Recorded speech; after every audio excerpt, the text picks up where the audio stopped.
ఇది ఒక ప్లెయిన్ చీర, జస్ట్ సిల్క్ ప్లెయిన్ చీర.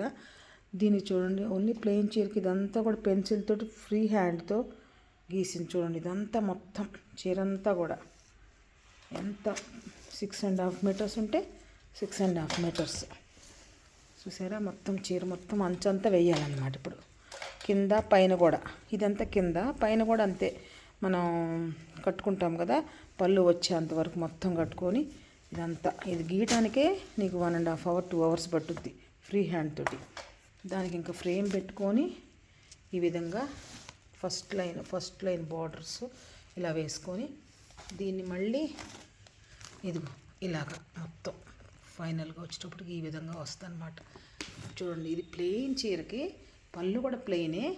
దీనికి ఎంత మంచి ఆర్ట్ చూడండి, అసలు ఎలా ఉందంటే ఇది ఇదంతా కూడా ఒక రామాయణం థీమ్ అనమాట. మీకు చూపిస్తా ఉన్నాను చెక్కు పెట్టేసి ఇలాగా. ఇదిగోండి చూస్తున్నారా, మధుబనిలో ఇది మొత్తం అంతా మధుబని ఆర్ట్, రామాయణం థీము. అంటే ఇదంతా పర్ణశాల, పిట్టలు, నెమళ్ళు, అబ్బా ఎంత బాగున్నాయి చూడండి అసలు. ఇదిగోండి మొత్తం రామలక్ష్మణులు, సీత, భరతుడు వీళ్ళందరూ కూడా. ఇక్కడ చూడండి చేపలు, అసలు మామూలుగా లేదు ఈ పర్ణశాల అయితే.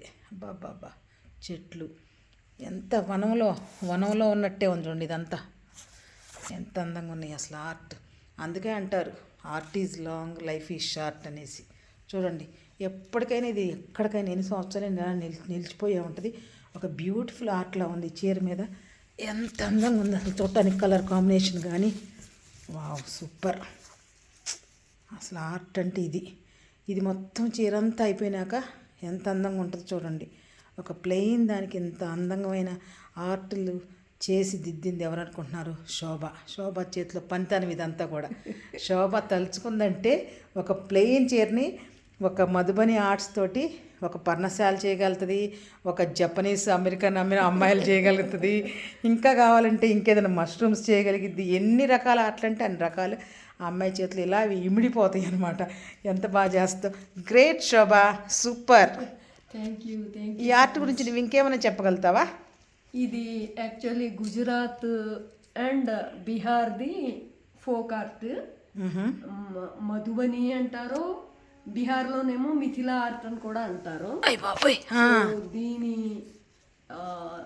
యాక్చువల్లీ దీనికి యూజ్ చేసే కలర్స్ అందరూ వాళ్ళు ఇంట్లో తయారు చేసుకుంటారు. దాన్ని మేము ఏం చేస్తున్నామంటే యాక్రిలిక్తో రిప్లికా చేస్తున్నాము. యాక్చువల్గా ఇదంతా కూడా వాళ్ళు ఏమి చదువు అది రాని వాళ్ళు అనమాట. జస్ట్ ఇంట్లో డెకరేషన్ పర్పస్ చేస్తారు ఈ ఆర్ట్స్ని. పేపర్ మీద ఇది స్క్రోల్స్ ఉంటాయి, స్క్రోల్స్ మీద డిఫరెంట్ వేస్లో చేస్తారు వాళ్ళు. ఓకే, చేసి వాళ్ళు ఫ్రేమ్స్ కట్టించడానికి ఇంట్లో వాల్స్ మీద డెకరేషన్ పర్పస్ యూజ్ చేస్తారు.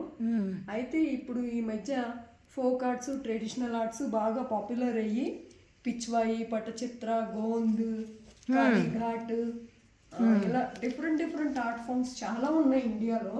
ఓకే, ఇండియా చాలా పెద్దది కాబట్టి అవును, ఇలాంటి ఆర్ట్స్ ఎన్ని ఉన్నాయంటే ఒక్కొక్క దానిది ఒక్కొక్క బ్యూటీ.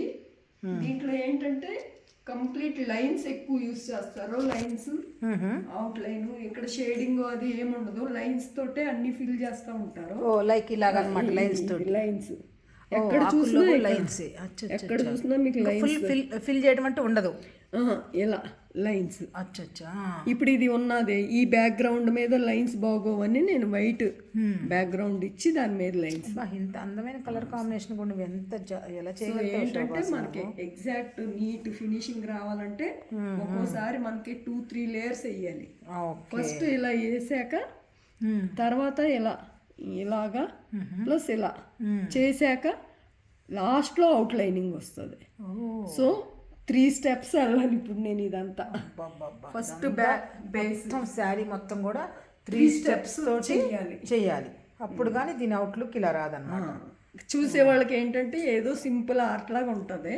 లేదు, చూడటానికి చాలా బాగుంది, సింపుల్ ఆర్ట్లా లేదు అసలు. అమ్మాయిలు బొమ్మలు వేయాలంటేనే ఆర్టిస్టులకి చాలా మంచి ఇది ఉండాలి, నైపుణ్యం. ఇదేంటంటే స్టెప్ బై స్టెప్ ఉంటుంది.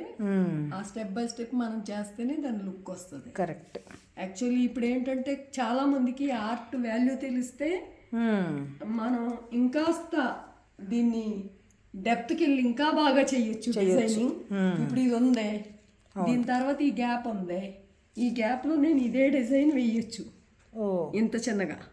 అప్పుడు ఇంకా చాలా అందంగా ఉంటుంది. అయితే 2 వస్తాయి. అదేలే, 2 వస్తే నాకు పని డబల్ అవుతుంది. ఇప్పుడు నువ్వు కొంచెం పెద్దది పెంచుకున్నావు కాబట్టి 3 layers తో వేయగలిగావు అనమాట. కానీ మనకి ఏంటంటే కమర్షియల్ గా వర్కౌట్ అవ్వనప్పుడు మనం ఇలా పెద్ద పెద్దగా చేసేయాల్సి వస్తుంది. అది కాక ఈ శారీ అనేటప్పటికి 5.5 6 meters ఉంటుంది కదా, నువ్వేమో ఎండ్ ఆఫ్ ద అంచు వరకు వేస్తున్నావు. మరి అలాంటప్పుడు ఇది చేయడానికి నాకు ఒక 15-20 రోజులు కంటిన్యూస్ గా కూర్చుంటే పట్టింది. ఈ మధ్యలో ఒక్క పార్ట్ అవ్వడానికి నాకు 10-15 రోజులు పట్టింది. అమ్మ బాబోయ్. ఈ చుట్టూ వేయడానికి అది నీకు ఇంట్రెస్ట్ ఉంది కాబట్టి దాని మీద నువ్వు అంత చేయగలుగుతున్నావు. అసలు ఎంత బాగా సూపర్ ఉంది శోభ. ఏకధాటిగా కూర్చుంటే ఒక 1 రోజుల్లో కంప్లీట్ చేయొచ్చు. Nice art. So much. Nice. Keep it up. Thank you. Congratulations. All the best. Nice. Okay, bye.